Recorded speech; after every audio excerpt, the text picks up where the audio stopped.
Welcome back, everyone. You are listening to Home Health Revealed. I'm Hannah Vale, and today I have one of my very favorite repeat offenders. Repeat guests, if that's the right word, with me, the one and the only Deanna Heath from KanTime. So, Deanna, welcome. Thanks. I'm so excited to be here. What is your title now at KanTime? I know it's changed. It is Senior Vice President of Customer Experience. And that's such a great position for you. Well, Deanna, I'm going to jump right in if you're good with it. With a question. True or false, Deanna? Hospice people handle chaos better because they know what real perspective looks like. I'm going to say that that's probably more true than not true. I don't know that all hospice people handle chaos better because some people just, hospice is one of those jobs where it's either for you or it's not for you. There's no in between. So either you love it or you hate it. Those people that don't deal with chaos well, they tend to be the ones to go quicker than other people. So yeah, I think teaching is the same way. Yeah, it is. It is. I would agree with that 100%. There are some jobs like, I've worked in surgery, I've worked in the ER, I've worked all these different nursing jobs, and there are some jobs you can take or leave. But hospice is not one of those things. You have to have the heart for it. Yeah. I know someone who says it like this, and I completely agree. If you're meant to be there, you can't leave. And if you're not meant to be there, you can't stay. That is correct. That is absolutely correct. Mm-hmm. I left like nursing, but I'm still doing hospice things. So yeah, I can't imagine myself ever doing anything but hospice. Yeah, ever. And you're doing some home health kinds of things. You're you're kind of running the gamut of customer service with KanTime, which KanTime has they are cross those acute disciplines. Yes. That's the word? Yes. Different. So when you think about hospice clinicians, though, what do you think they crave most from leadership and technology support? I think the leadership portion of it is, just having a leader that is not a micromanager. They too have a heart for hospice and they just support their clinicians. When something bad happens to a patient, it just doesn't happen to the patient. It also happens to the family, and it usually happens to the nurse and the aide and the chaplain and the social worker, so it affects all of us. So that support is very important. And as far as technology, I think anything that makes a hospice nurse's job or a hospice clinician in general's job easier, to where and I'll give you an example. I'm going out to do an admission. I don't want to carry a bunch of paper with me to know what was wrong with this patient. I want to be able to easily look into my EMR and see where my patient was, what's going on, that type of stuff. So you don't want to have to dig for stuff. You want it to be right there at your fingertips. And I think that's probably the most important thing.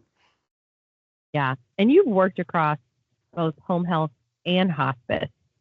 And I've actually talked to a couple of leaders lately who have come from the home health world and are crossing over, either adding on through M&A or adding on hospice and or palliative to their service offerings as an agency.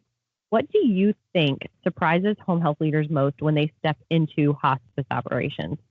It is just a different world. It's all about the patient and painting the picture. So, in home health, you're going to document very positively. In hospice, you document very negatively. And the desired outcome is not the same. The desired outcome for a home health, get them well, get them at home, get them back, to being independent. With hospice, the goal is a good death. The payment structure is very different. In hospice, we get paid by the day, whether we see the patient or not. That's not the way it works in home health. We don't have to justify, our frequency or anything like that. We're just there to take care of the patient. So it becomes, it still is a business and it still has to be business oriented. But the way you treat your patients, your clinicians, your outside people is very different than what it would be in home health. And I think that's a struggle because not everybody is made for that death and dying. and that support of the family. Because, I've heard it said before, it's not about dying, it's about living the best life you can in the time you have left. So, that's kind of hard for home health people to come in. Even, when you hire people, and I've hired lots of people, it's hard for them to come to grips with that. But, Yeah, it is. It's definitely a mind shift. yes, yes, it's a huge mind shift. Because if you document positive and CMS pulls a record, you're not going to get paid, or your patient's not going to continue to get hospice. When you So, say positive, what would it say on there that you would be like, this is positive, this is negative? well, if I'm talking about a patient's ability to sit up, and they can, or their mobility. In home health, you're wanting to document that they're becoming more mobile, and that is the goal, for them to become more mobile. But in hospice, you're looking for ways to take care of them when they become less mobile. And that's what you expect to see with a hospice patient on the trajectory, is for them to become less mobile, you know, but how are you going to keep them comfortable, and how are you going to maintain their independence when they can't move around as much? And what are the things you're going to do to make that patient feel less like they're dying and more like they're living, even Mm. though they're not living the same as you and I? Ooh, yes. Oh, that's such good insight right there. Thanks. I always love talking to you because I think when I came into this world, right, several years ago Hmm. now, um, my understanding of hospice since then has changed so much. Hmm. And we especially look at it from more of that RCM perspective and sequential billing and, some of those topics. But man, when you take it, and actually you and I were at a conference together in Texas, New Mexico, it was life changing for me personally. Barbara Carnes was there. We both got to Hmm. see her. I I remember, know. you were a little bit starstruck, as was I, once I realized Yeah. who she was. Um, but she talked about hospice in such a way differently than I'd ever heard somebody talking about hospice. And it really did change my thinking from death, right? Just Right. angel of death Hmm. kind of perspective, to actually helping somebody live the best and make the most of their life, get those opportunities for reflection, forgiveness, um, spiritual work that needs to be done, so that Right. they can accept this existential experience. And Exactly. then the care that the nurses are giving for comfort. Yeah. It definitely switches from, we're going to get you better, to, this is comfort care, and you're getting better, but not in the way that we see better here. Exactly. Exactly. And that is the thing with most people. They see better as, because it's mama.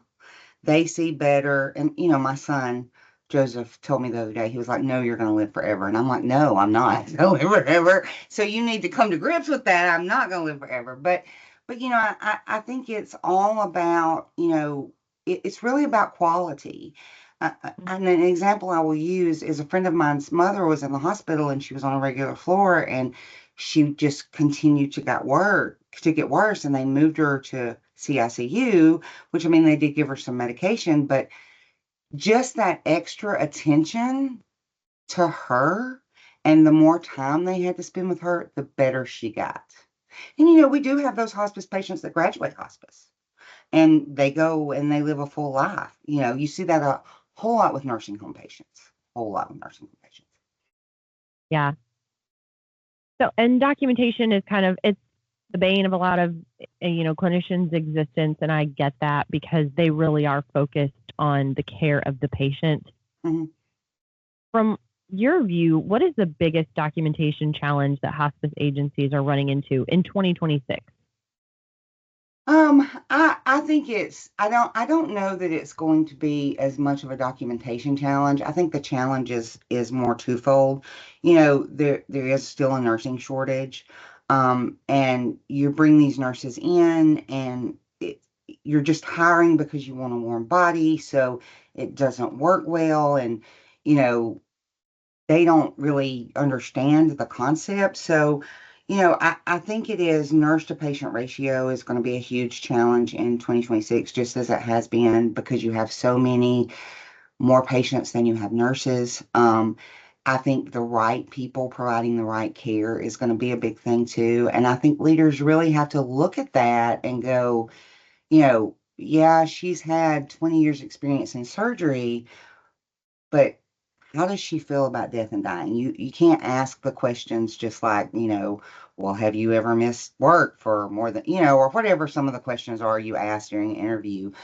You have to ask the questions to see if they're a good fit for your team and your community. And so, but I do think, making the documentation easier, making it easier to come in and document, it needs to be laid out well. AI certainly will help. I struggle with AI as a nurse because I do not think a computer can predict. But I've seen lots of models where they do predict and they predict it well. So I think AI will play a huge part from 2026 forward. There are so many companies out there, that are doing AI now for documentation. And I think the ease of documentation. I don't want to have to double document. So if I document in my notes, is that going to my IDT? Or am I going to have to turn around and go to my IDT and redocument everything I just documented in a note? So, just making it easier. People were very worried about hope. Um, Yeah. and what I've said about hope is, no, I don't want to answer a bunch of extra questions. But hope really will mandate that a hospice provide better care, because you do have to go back and see them. I was raised in a hospice where, by a very good hospice leader, I was raised by, if your patient called or if you started a new drug, you went the next day anyway. But being in this EMR world and working with lots of different hospices, or demoing to lots of different hospices, you don't see that. So, hope is not, I mean, it's a few extra questions, but the goal of hope is to ensure that patients get better care. Do we like the government telling us that? No, but as is obvious by all the fraud that's going on and all the states that were in that special focus, it's obviously an issue. So this is going to cause those hospices to have to provide better care. So, and I've not really heard lots of huge complaints about the extra questions. I mean, the only thing is, I don't think hospices want us to get to an oasis, but I think it eventually hope will become the hospice oasis to an extent. Yep. I agree. I Mhm. haven't heard a whole lot, especially from hospices who are already doing the things. I Right. think for those hospice agencies, it was kind of a like, oh, everybody else isn't doing these things. Yes, I mean, exactly. yes, it's a couple of extra questions, but some of the other things with, Mhm. pain management and, attention like that, Right. they were like, oh, well, we're already doing these things. Yes. So Yes. it's keeping the honest, so to speak. Correct. Correct. It is. And I do not think it's a bad thing. At first I did, but the more I looked at it and the more I've talked about it and I've been asked about it, I think it's a really, good step. Now they could go too far. Obviously CMS could go too far, because look how many times they've changed Oasis. I mean, it's changed Mhm. a bazillion times. But yeah, so that's what And I think. hospice does have some unique documentation with Mhm. certifications, with some of Yes. their narrative requirements and Yes. research. How can leaders make sure their team doesn't end up drowning in the process? Again, I think that is, especially if you have an EMR, does your EMR put steps in place to make sure that you're following and you're being compliant? So, do they have hard stops and soft stops for things that you want to make sure that your nurse catches every time they go? Excuse me. Um, is your EMR plotting your HUV visits and your SFV visits for you so that you don't have to miss them? Is your EMR flowing that information from the visit note to the IDT so that you can talk about it? So I think that there are lots of things EMRs can do. Um, It's just doing those. And I've had people tell me, "Oh, you're too compliant." Well, sometimes you can be a little bit too compliant, but um, I don't. Being a quappy nurse from my past, I love compliance. So anything that makes it easier for the nurse to not have to think about it. If you're going to go ahead and plot those HUV visits for me, so I don't have to think about the time frame in which I need to make them, and then you don't let me move them outside the time frame that I'm supposed to make them in, then that keeps me from having to think about it as a nurse. So I can worry about my patient instead of worrying about what I have to document and what kind of visits I have to make. So I think that is probably one of the best things that EMRs can do is really, if I want a PPS every visit, can I mandate that a PPS is done every visit through my EMR? So those kind of things are very, very helpful for an EMR.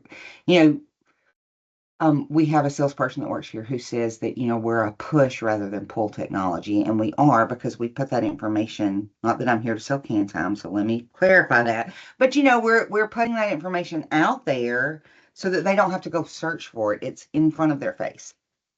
Oh, I like that. Push rather than pull. Mm-hmm. Makes life easier. It does. And KanTime does some really neat work around usability. And I know KanTime is listening to their clients who are the end users. And I think to your point earlier about AI, there are a lot of AI companies out there who are touting a lot of different things. And when people bring these to me or ask questions about them, that's usually what I tell them. What does your end user think about it? Have you put a test into their hands? So what other things, let's go ahead and talk about KanTime. How is KanTime specifically making compliance less of a chore for their clinicians? Well, again, when we onboard a new agency, we have a gold standard site that we copy from that has no patient information in it. It's just a gold standard site. And so we put that gold standard out there and we lay these things out. Now, we do give the agency the opportunity to change those if they want them.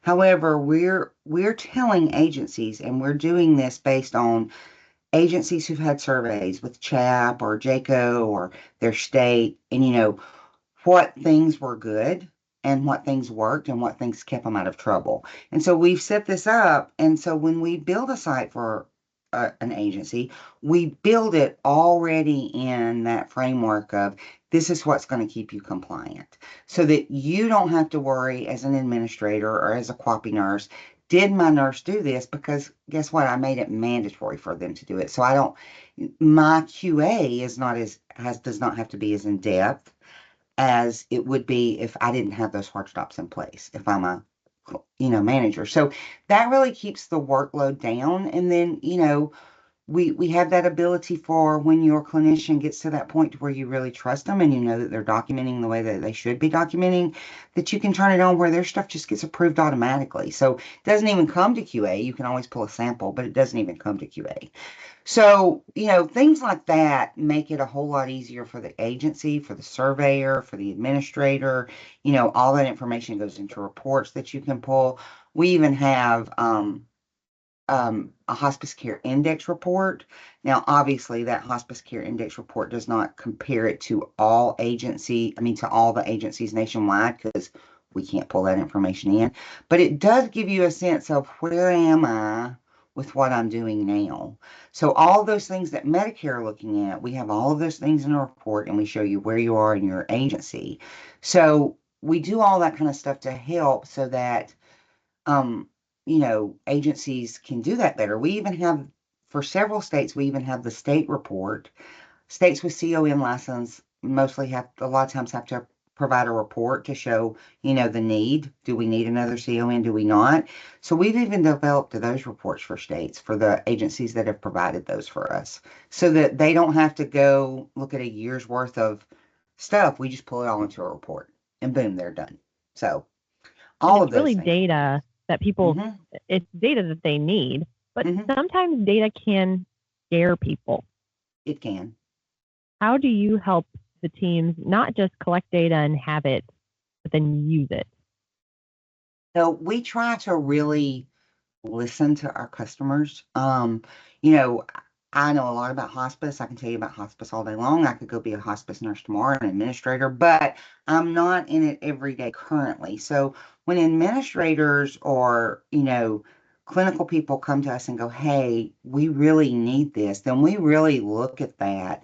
Does it benefit everybody? And then when we put out a new report, with the new report, we put out all the guidance with the report. We put out what the numbers mean. And so, they don't have to worry about how do I figure this out? We've given you a walkthrough of what each one of these fields means for this number.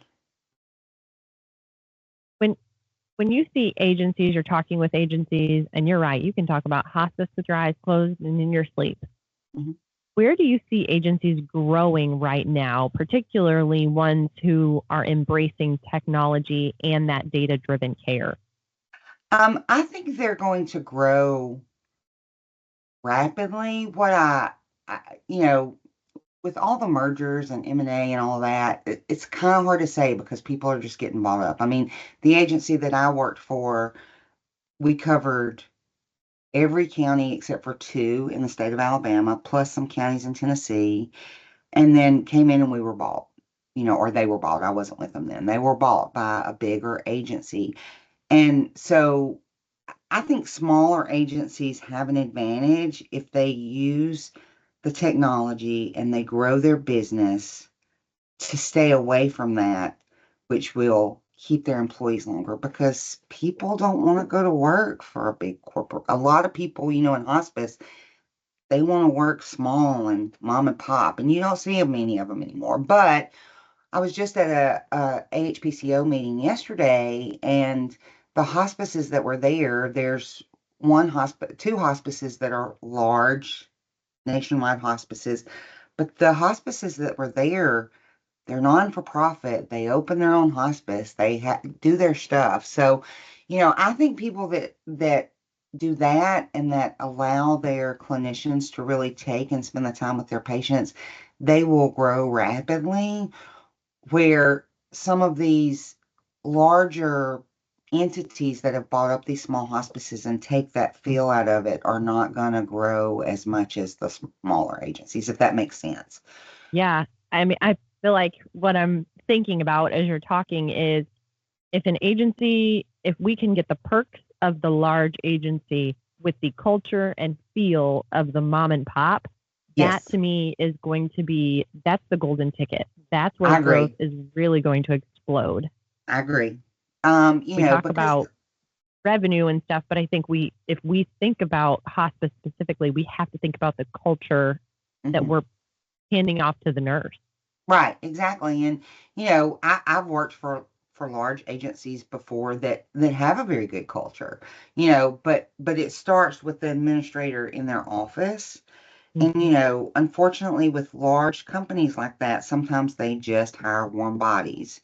And you can't do that in hospice. You can't. I mean, I don't think you should do it for anybody, but especially in hospice. Oh, I agree. Okay, so staffing aside, because we know that's an issue. I don't know that we can fix it. We cannot. I wish we could. If you had a magic wand and could fix one pain point in hospice, not staffing, what would it be? Gee, that's hard to ask somebody who just loves hospice. There are no pain points in hospice. I think probably the biggest pain point that it would be the documentation and making sure that that's correct and making sure that your RCM is correct, because as if I send in a lot of claims that get rejected because I don't know what I'm doing, which is why people like Healthcare Partners are fabulous. I don't know what I'm doing, then, and I get a lot of rejections. Guess what I'm going into next? A TPE audit. So I think, I think probably the biggest pain point is making sure you know how to bill and you're billing correctly, and making sure your documentation matches. I think those are pain points that have been around forever. So I don't know that the pain points themselves have changed. And just making sure you take care of your patients. Because in the end, if you take care of your patients, then everything's going to work out. If you have a Yeah. good RCM person. And if you don't, call health rep. Call health reps. That's right. Call No, health rep. I think it is really those, let me put it, maybe ecosystem partnerships, people you can trust with every level of the process. So if it is, documentation, looking at how can I help my clinicians be more complete in their documentation, meet compliant, have documentation that truly tells the story of the patient. And because that's really the evidence of great patient care. You can be the best bedside clinician, but CMS is never going to see your patient. If You're building a paper document patient. Don't document it, you didn't do it. And I think that these partnerships are good. I also think that, and again, not here to try to sell, but if your EMR is not doing this for you, then either you demand it from your EMR and they give it to you, or changing an EMR is painful for anybody. But look for an EMR that will provide you the stuff that you need, because that one change could make a total difference in your business. Yes. Yeah, it is a foundational business decision. It is. And so you have to, and I will say this, I am seeing hospices, especially larger hospices, and I'm not talking about like the LHCs or the Gentivas of the world. I'm talking about, just large, not-for-profit hospices in a state. They're really digging in to see what your EMR does. And I mean, they're doing demo after demo after demo after demo after demo because they want to see very specific. And so, they're not making these decisions lightly, which is wonderful. Yeah. No, dig in, take the time, because it is painful to switch. It is. It's kind of like getting into a marriage. Yeah. Yeah. No, that's why I'm not married. No. But yeah, Deanna, it is always a joy. You just love it. Well, next time we do a podcast, we need to do it from somewhere live, somewhere warm, and somewhere with coffee. Are you going to ACHCU? Yeah, I am going to ACHCHU. Yeah, I will be there. Are you going in March? Yeah. Yeah, I'll be there. Yeah, we can do it then. Yeah. Okay. Well, we'll have to get a coffee while we're there, and hopefully there will be some sunshine because I desperately need some. I understand. You really do need some sunshine. I mean, 15 inches of snow is a lot of snow. Amen, it's not the sister. most snow I've heard Amen. of out of this storm, but it's a lot of snow. 22 inches is the most I've heard. I know. But, well, and once it comes, it doesn't matter how much it is; it just stays. And you look outside and it's still white and slushy. So you're like, well, all right, here we go again. Every day. But we'll get some coffee and some sunshine. I am looking forward to it. I am too. I cannot wait to see you in March. And for our listeners, don't forget to subscribe, to share, check out KanTime. If you are considering an EMR and you want something that has a great balance of compliance as well as people who are amazing like Deanna to work with and have that support, it makes documentation easier. You need to check out KanTime. And if you are looking for revenue cycle, please head on over to healthrevpartners.com. I would love to talk with you. And until next time, we will keep telling this hospice story well.